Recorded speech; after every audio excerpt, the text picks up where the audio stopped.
అయితే ఓసారి బాధేస్తుంది. గడిచిన 5 సంవత్సరాలు శాసనసభ అంటే చాలా భిన్నంగా నడిచింది. ఎంతో పవిత్రమైన శాసనసభను గత ప్రభుత్వం ఒక వికృతమైన పోకడలు, నీచ రాజకీయాలు, వ్యక్తిత్వ హననానికి ఒక వేదికగా చేశారు. ఇదే అసెంబ్లీలో దూషణలు, బూతులు, వెక్కిరింతలు, కక్ష సాధింపులు, మైకు లేకుండా పోవడం ఒకటి కాదు, చాలా సమస్యలు వచ్చాయి. అదే సమయంలో ఫస్ట్ టైం వచ్చిన ఎమ్మెల్యే బాధ్యతారాహిత్యంగా 6-7 సార్లు గెలిచిన ఎమ్మెల్యేని వెక్కిరించడం, బూతులు తిట్టడం, చాలా వల్గర్గా ప్రవర్తించే పరిస్థితికి వచ్చారు. ఆ రోజు ప్రభుత్వం యొక్క వైఫల్యాల్ని క్వశ్చన్ చేస్తే వాళ్ళపైన సభలోనే దాడి చేయడం, నీచంగా మాట్లాడడం, వాళ్ళ మనోభావాలు దెబ్బతీయడం, ఇవన్నీ చేసే పరిస్థితికి వచ్చారు. ఇక్కడుండే నాయకులు నేను చూశాను. ఆ రోజు తెలుగుదేశం పార్టీ 23 మంది గెలిచాం. జనసేన లేరు, బీజేపీ లేరు. కానీ ఆ 23 మందిని గెలిచినాక ఇదే అసెంబ్లీకి వస్తే వాళ్ళు ప్రవర్తించిన తీరు మీరు చూస్తే చాలా బాధాకరంగా ఆ రోజు పనిచేసే పరిస్థితికి వచ్చారు. ఆ రోజు ఒక్క విషయం మీరు చూస్తే,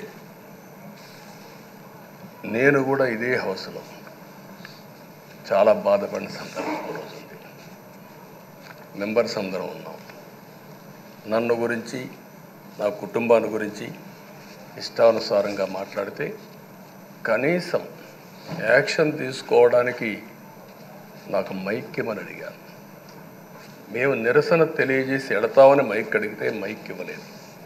ఇవ్వకుండా మీరు చూస్తే మామూలు సంఘటన కాదు. ఆ రోజు నేను ఒక మాట చెప్పాను, ఇది గౌరవ సభ కాదు, మీరు నాకు మైక్ కూడా ఇవ్వడం లేదు.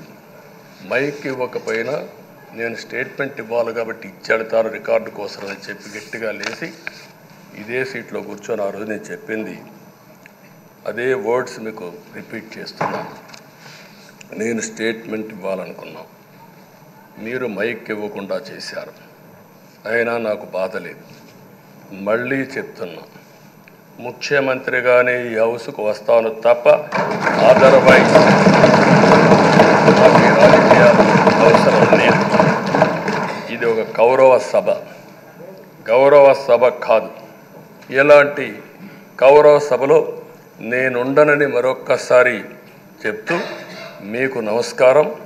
ప్రజలకు విజ్ఞప్తి చేస్తున్నా, నా అవమానం మీరు అందరూ అర్థం చేసుకొని నిండు మనసుతో ఆశీర్వదించాలని కోరుతూ ఈ సభ నుంచి వాకౌట్ చేస్తున్నానని చెప్పి వాకౌట్ చేసి బయట ప్రెస్ కాన్ఫరెన్స్ పెట్టాను.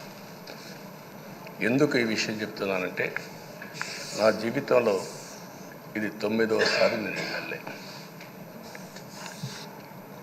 ఈ రాష్ట్రంలో తెలుగు జాతిలో నాకు వచ్చిన అవకాశాలు ఏ నాయకుడికి రాలేదు. 14 సంవత్సరాలు ముఖ్యమంత్రిగా పనిచేశాను. ఇప్పుడు మళ్ళీ ముఖ్యమంత్రి అయ్యాను. 15 సంవత్సరాల అపోజిషన్ పార్టీ లీడర్గా పనిచేశాను. కానీ తిరుపతిలో నా పైన దాడి జరిగింది. 24 క్లేమోర్ మైన్స్ నా మీద బ్లాస్ట్ చేశారు. ఆ రోజు కూడా నా కళ్ళలో నీళ్ళు రాలేదు. మొట్టమొదటిసారిగా ఎలాంటి సంబంధం లేని నా సతీమణి పైన ఆరోపణలు చేశారు. ఆ ఒక్కరిపైన కాదు, ఈ రాష్ట్రంలో ఆడపడుతులందరిపైన, గౌరవంగా బ్రతికే ఆడబిడ్డలందరినీ అవమానం చేయడం, సోషల్ మీడియాలో పెట్టడం, క్యారెక్టర్ అసాసినేషన్ చేయడం, ఇలాంటి చాలా సంఘటనలు జరిగాయి. దానికి పరాకాష్ఠగా ఆ రోజు శాసనసభ్యులు కానీ, కొంతమంది అయితే భవానీ శాసన సభలో సభ్యురాలుగా ఉండి ఎన్నో పోస్టింగ్స్ పెట్టే పరిస్థితికి వచ్చారు. అలాంటి సంఘటనలు చూసిన తర్వాత ఫస్ట్ టైం నా జీవితంలో ఆడబిడ్డల కోసరం ఇలాంటి హననాన్ని చేశారని బాధపడుతూ కంటతడి పెట్టాను. ఆ రోజే అనుకున్నా, ఇలాంటి పార్టీ ఈ రాష్ట్రానికి అరిష్టం, ఇలాంటి వ్యక్తిత్వం ఉండకూడదు. మళ్ళీ ఈ రాష్ట్రాన్ని గౌరవ సభ చేసి హోందాగా నడిపించే వరకు నేను పనిచేస్తానని చెప్పి ఒక శపథం చేశాను. ఆ ఆ శపథం ప్రకారమే ప్రజలు గెలిపించారు, వచ్చాను. ఈరోజు 2 సంవత్సరాల తర్వాత ఆ రోజు నేను వెళ్ళింది 2021 నవంబర్ 19వ తారీఖున వెళ్ళాను. నిన్న మీ అందరి ఆశీస్సులతో ప్రజలందరి యొక్క ఆమోదంతో ఈ సభలోకి ఎంటర్ అయ్యాం. నాకు జరిగిన అవమానం కానీ, ఆడబిడ్డలకు జరిగిన అవమానం కానీ భవిష్యత్తులో ఎవరికీ జరగకుండా కాపాడే బాధ్యత ఈ అసెంబ్లీ తీసుకోవాలని అందరినీ కోరుకుంటున్నాను. నా గౌరవాన్ని కాపాడిన ప్రజానీకానికి మరొకసారి మనస్ఫూర్తిగా ధన్యవాదాలు, అభినందనలు. నా జీవితాంతం రుణపడి ఉంటా.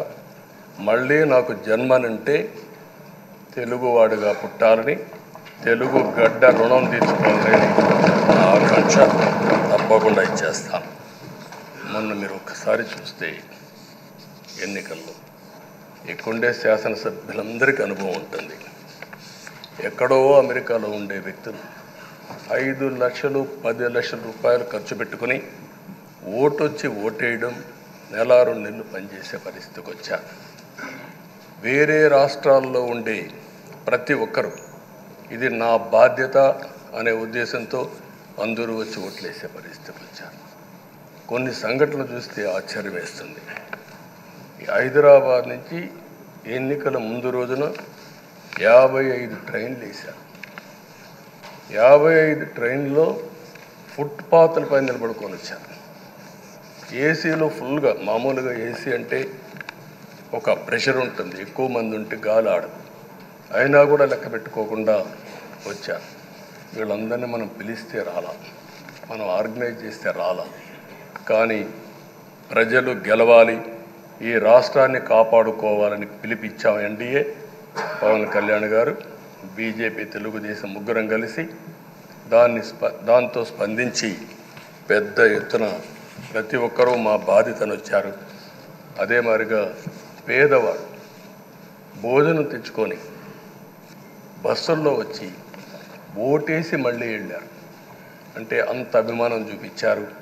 వాళ్ళ రుణం తీర్చుకోవాల్సిన బాధ్యత ఈ సభ పైన ఉందని చెప్పి మీ అందరికీ తెలియజేస్తున్నా. ఆ బాధ్యతని మన కళ్ళ ముందు ఎప్పుడూ కనపడవలసిన అవసరం ఉంది. ఈరోజు రాష్ట్రం విధ్వంసమైన రాష్ట్రాన్ని మళ్ళీ గాడిన పెట్టాలి. మంత్రులందరం ప్రమాణ స్వీకారం చేశాం, పవన్ కళ్యాణ్ గారు అందరం కూడా చేశాం. కానీ ఈరోజు ఒక్కసారి ఆలోచిస్తే ఎక్కడున్నామో తెలియని పరిస్థితి, ఎంత అప్పు ఉందో తెలియని పరిస్థితి, చాలా సమస్యలు ఉన్నాయి. అయితే ప్రజలు మంచి ఎమ్మెల్యేలు ఎన్నుకున్నారు. నేను కానీ, పవన్ కళ్యాణ్ గారు కానీ, బీజేపీ కానీ, అగ్రనాయకత్వం అందరం కూడా, నరేంద్ర మోడీ గారితో సహా ఇంకొక పక్క అమిత్ షా గారు అందరం కూడా మీటింగ్లు పెట్టినప్పుడు చాలా స్పష్టంగా హామీలు ఇచ్చాం. అవి నమ్మారు, మనలందరినీ ఎంపిక చేసుకున్నారు. మీరందరూ కలిసి ఒక మంచి వ్యక్తిని, రాజకీయాల్లో గౌరవాన్ని కాపాడే వ్యక్తిని, పార్టీని నమ్ముకున్న వ్యక్తిని మీరు ఎన్నుకున్నారు. ఈరోజు మనందరం కూడా గుర్తుపెట్టుకోవాల్సింది, ఇక్కడికి వచ్చినప్పుడు అవతల పార్టీ వాళ్ళు కూడా మనం ఎగతాళి చేయాల్సిన అవసరం లేదు. ప్రజలు పనిష్మెంట్ ఇచ్చారు. ఇదే హౌస్లో నేను చూశాను. 23 సీట్లు మాకు వచ్చాయి. నేను బాధపడ్డాము. కానీ ప్రజాస్వామ్యాన్ని గౌరవించాలనే ఉద్దేశంతో ప్రజాస్వామ్యుతంగా పనిచేశాం. 23వ తారీఖు ఎన్నికల రిజల్ట్స్ వస్తే దాన్ని వక్రీకరించి 23వ తారీఖున దేవుడు రాసిన స్క్రిప్ట్ ఇది, మీకు 23 సీట్లు వచ్చాయని మాట్లాడారు. ఇప్పుడు నేను అడుగుతున్నా, కూటమికి 164 సీట్లు వచ్చాయి. 1, 6, 4 కూడుకుంటే 11 వస్తుంది. రాష్ట్రంలో దగ్గర 1600